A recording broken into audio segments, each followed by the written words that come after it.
Je vous présente aujourd'hui notre 461e journal de bord. Jean-Marie Le Pen, bonjour. Bonjour.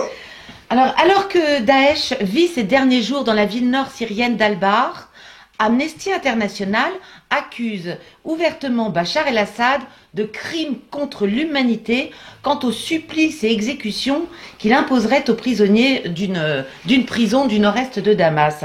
Quelle est votre analyse? Écoutez, je ne connais pas les faits, mais les chiffres qui sont avancés de 13 000 condamnés qui auraient été pendus dans cette prison me paraît assez extravagant.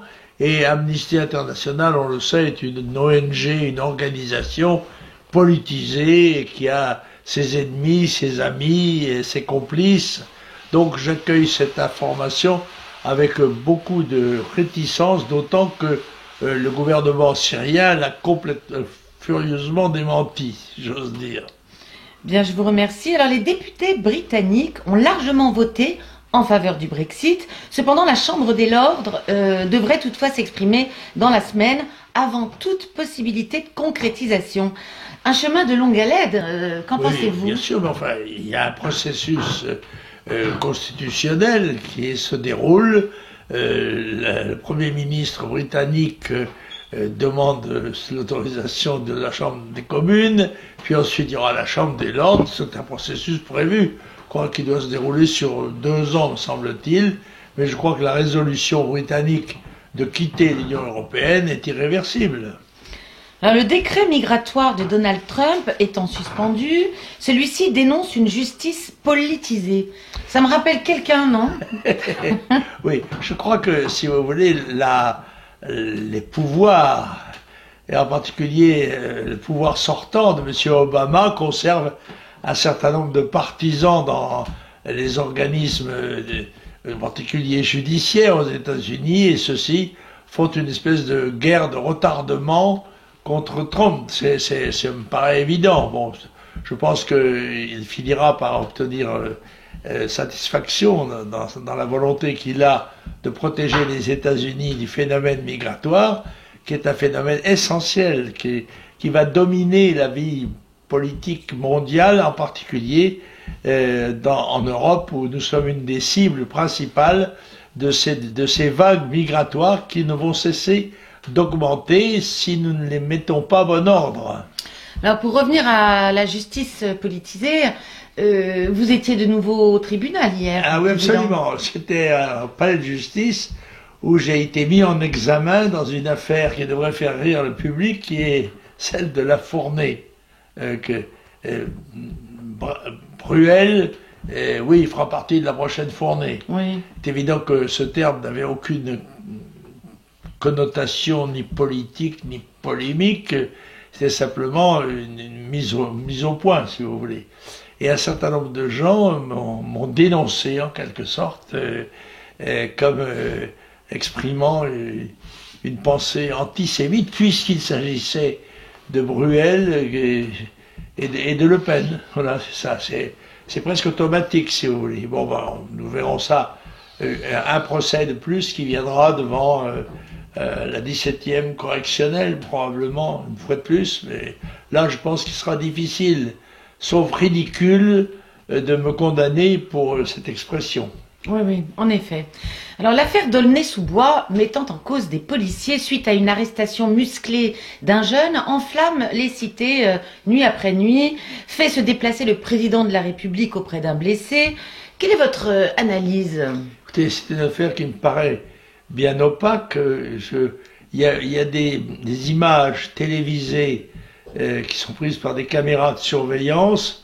Je crois qu'il n'est pas retenu par l'IPGN, dont on sait très bien qu'elle n'a aucune bienveillance à l'égard de la police, qu'elle est chargée de surveiller, éventuellement de sanctionner, et qu'il n'y a pas de volonté de viol, que ce serait un accident relatif à une prise de corps dont personne ne tient compte, puisque ce jeune homme, tout de même, était intervenu dans les bagarres qui avaient précédé et se débattait, faisait en quelque sorte acte de rébellion à l'égard de la police qui a mis un certain temps à le maîtriser. Est-ce que au cours de cette opération, il aurait été procédé à une intrusion d'un instrument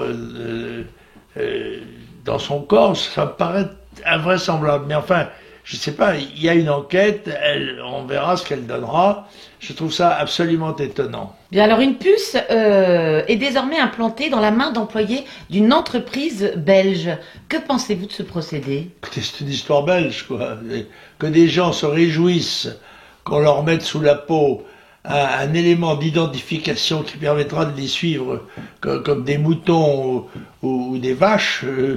Il faut être belge pour se réjouir de cette chose-là. Alors, le 185e rapport public de la Cour des comptes qui avait été créé par Napoléon Ier, ce dit rapport chiffre le gâchis de l'écotaxe, entre autres, à 2 milliards d'euros de gaspillage. Le gouvernement, bien entendu, pointe du doigt les bonnets rouges. Que lui répondez-vous? Écoutez, la Cour des comptes, chaque année, fait la recension de tous les gaspillages de l'État et des organismes qui en dépendent. Et généralement, sans beaucoup de résultats. Alors là, je crois comme il y avait en effet les bonnets rouges qui étaient intervenus dans cette affaire, qui avaient rejeté leur manifestation, avaient fait supprimer ces grands portiques destinés à contrôler la circulation routière et à permettre la perception d'une écotaxe, et on dit on a perdu 1 milliard, je crois, 2 milliards, 1 milliard 900 000 euros. Oui, monsieur, 1 milliard 900 000 euros d'une taxe qui venait d'être instituée. Bon, eh bien, elle n'a pas pu être mise en œuvre. Eh bien, c'est un fait et ce n'est pas une perte, c'est un non-gain. Voilà. Et le gouvernement cherche un bouc émissaire. Bien sûr, comme d'habitude. Alors, 9 millions de Français, désormais, vivent en dessous du seuil de pauvreté, soit 15% de la population. Que conseillez-vous comme mesure efficace à la candidate du parti dont vous êtes le président d'honneur? Je crois qu'il faut cesser totalement la politique d'immigration. Il faut absolument suspendre toutes les mesures qui permettent l'entrée dans notre pays de gens qui ont déjà coûté une fortune à la France. Les millions d'immigrés, les millions de gens qui se prétendent réfugiés et qui restent dans notre pays à la charge des citoyens français, évidemment contribuent d'une part à l'augmentation du nombre des chômeurs, 7 millions pratiquement, et à l'augmentation du nombre des pauvres qui va frôler bientôt les 10 millions, ce qui est absolument insupportable. Il faut au plus tôt, parce que je crois que nous sommes très menacés, suspendre le droit d'asile qui permet pratiquement aux gens d'entrer librement. Il faut suspendre toutes les législations, le droit du sol, réduire massivement les naturalisations et bien d'autres dispositifs, et en particulier dans le domaine de la santé, qui permettent aux gens de s'installer plus confortablement en France qu'ils ne le seraient dans leur propre pays, ce qui évidemment crée un courant d'entrée que nous ne sommes pas en mesure de contrôler ni d'interdire. Alors nous évoquions tout à l'heure la présidente du Front National, Marine Le Pen. Avez-vous suivi son interview d'hier soir sur France 2, Président? Oui, tout à fait, ça a duré près de 2 heures. Oui. J'ai noté que Madame Le Pen, comme c'est l'habitude pour nous, pratiquement essuyait les plâtres dans la campagne électorale, encore que Fillon, je crois, l'avait précédé. Mais je pense qu'elle a fait une bonne présentation de ses idées face à des interlocuteurs qui se conduisaient beaucoup plus comme des procureurs que comme des journalistes. Mais ça, le Front National en a l'habitude, et moi aussi. Bon, nous sommes armés pour ça, elle a gardé son calme, elle a présenté, à mon avis, une assez bonne image d'une candidate à la présidence de la République. Oui, d'ailleurs, à ce propos, Président, vous vouliez revenir à l'affaire Fillon? Oui, en effet, parce que les avocats de Fillon ont contesté la légalité de l'intervention du parquet national financier. Et sur ce sujet, j'ai un certain nombre de choses à dire. Je dois rappeler tout de même que ce parquet national financier est un instrument politique qui a été créé par le pouvoir socialiste pour lutter contre ses adversaires immédiatement après l'affaire Cahuzac. Il s'agissait de démontrer qu'il y en avait d'autres que le ministre du budget socialiste qui avait mis les mains dans la confiture. Et ce parquet national financier est un instrument de combat. De la même manière que on avait, après l'affaire de Carpentras, entièrement fabriquée par le gouvernement, on avait fait, 1 mois et demi après, SOS Racisme, organisme de combat socialiste contre les patriotes. Et bien de la même manière, le parquet national financier est un instrument politique qui a été monté contre les adversaires du gouvernement socialiste. Voilà, c'est clair ça. Oui. Bien. Alors, avez-vous quelques lectures aujourd'hui, Ah ben écoutez, je vais reparler du livre de Roger Hollin que j'ai pratiquement fini et qui est très remarquable. J'en conseille vivement la lecture parce que ça permet de remettre en mémoire un certain nombre de faits qui expliquent la décadence de notre pays et dont certains remontent à la Deuxième Guerre mondiale en fait. Et je redis avec amitié à notre ami Hollande, malheureusement le titre ne correspond pas à l'intérieur du journal. Il représente une volonté, une main tendue, en particulier à ceux qui méritent d'être français, c'est la réconciliation nationale. Mais ce livre mérite mieux que ce titre-là, dont je crains qu'il en bloque un peu la diffusion.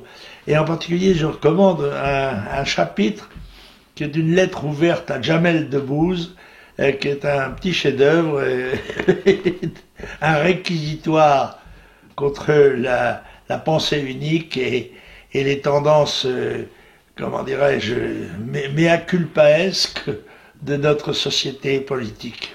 Bien, alors c'est chez, comment, Apopsis. D'accord. Il y a de plus en plus d'éditeurs d'ailleurs, ça a près de 400 pages, voilà. Voilà, la réconciliation nationale. Cher Président, vos prochains déplacements dans le cadre des comités Jeanne? Alors, c'est à Mulhouse, ça sera le 12, dimanche 12. Ce dimanche-là? Ce dimanche prochain, à 12h, à l'hôtel du Parc. Je m'adresserai aux membres et aux sympathisants de Jeanne. Comité Jeanne, Jeanne au secours. Jeanne au secours. Bien, alors je vous remercie infiniment. Nous aurions bien besoin de son intercession, car les nuages s'accumulent à l'horizon. En effet. Donc Jeanne au secours. Merci, Président.